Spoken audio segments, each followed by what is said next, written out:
The man stood at the edge of the long driveway, staring at the house he had built from nothing. Marble steps. Tall white columns. A front door that had welcomed success for decades. Today, he didn't feel like the owner of any of it. He felt like a stranger. His clothes were torn and dusty. His hair was untrimmed. His shoulders were bent under the weight of a single bag. The same house that once cheered his arrival was now about to judge him by how he looked. What he didn't know was that this day would change his understanding of love, family, and kindness forever. Before we begin, take a moment to support Kindness Lights.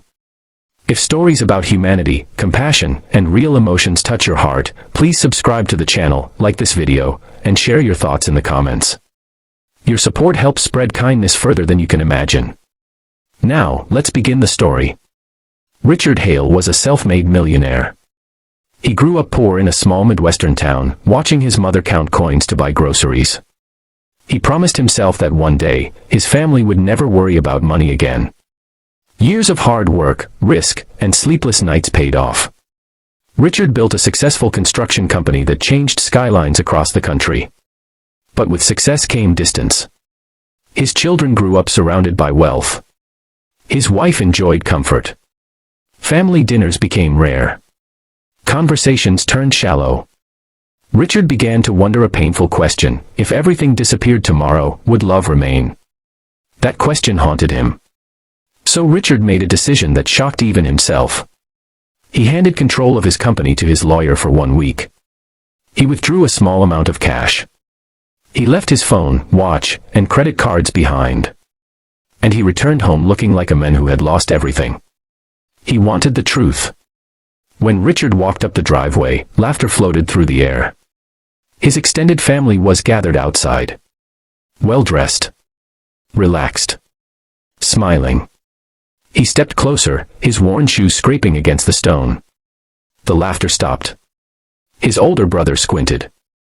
His sister frowned. His own son didn't recognize him at first. Then someone whispered his name. Silence followed. "What happened to you?" his wife asked, her smile gone. Richard swallowed. "I lost the company," he said quietly. "Bad investments. Lawsuits. It's all gone." The words hung heavy. His brother scoffed. "You expect us to believe that?" His sister crossed her arms. "So what now? You're broke." Richard nodded. "I just need a place to stay. I need my family." The reaction cut deep. His brother stepped back. "This isn't funny, Richard." "I'm serious," Richard said. His son avoided his eyes. "Dad, maybe you should go to a hotel." His wife looked torn, but said nothing. Then came the words that broke him. "We worked hard for this life," his sister said. "We can't risk it because of your mistakes." Richard felt invisible. No one offered a hug. No one asked if he was okay. No one said, "We'll figure this out together." He turned to leave. As he reached the gate, a soft voice spoke. "Dad, wait." It was his youngest daughter, Emily. She stepped forward, wearing a simple dress, her eyes full of concern instead of judgment. "Come inside," she said. "Please."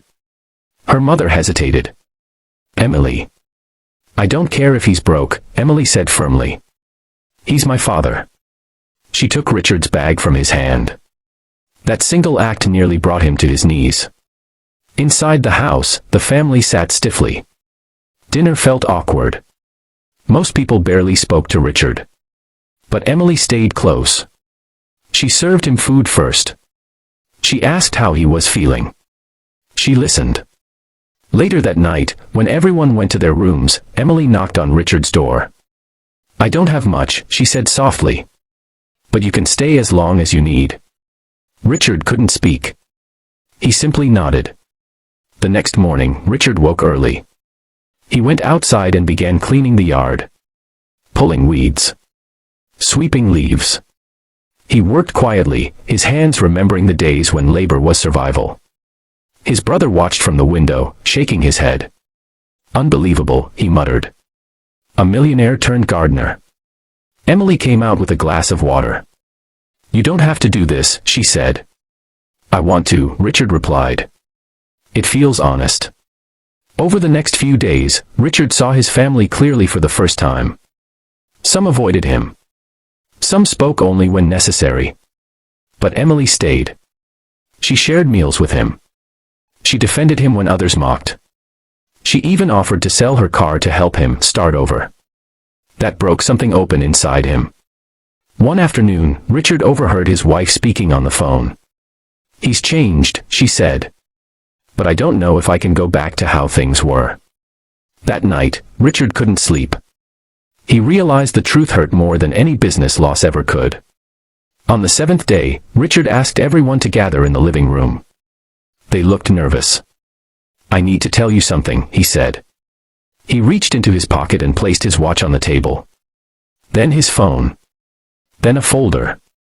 Inside were documents. The company isn't gone, Richard said calmly. This was a test. Anger erupted. A test, his brother shouted. Yes, Richard said. I wanted to know who would stand by me when there was nothing left. Silence followed. Emily looked confused. Dad. Richard turned to her, tears in his eyes. You passed, he said softly. He explained everything. Some family members were ashamed. Others defensive. But Richard wasn't angry. I learned something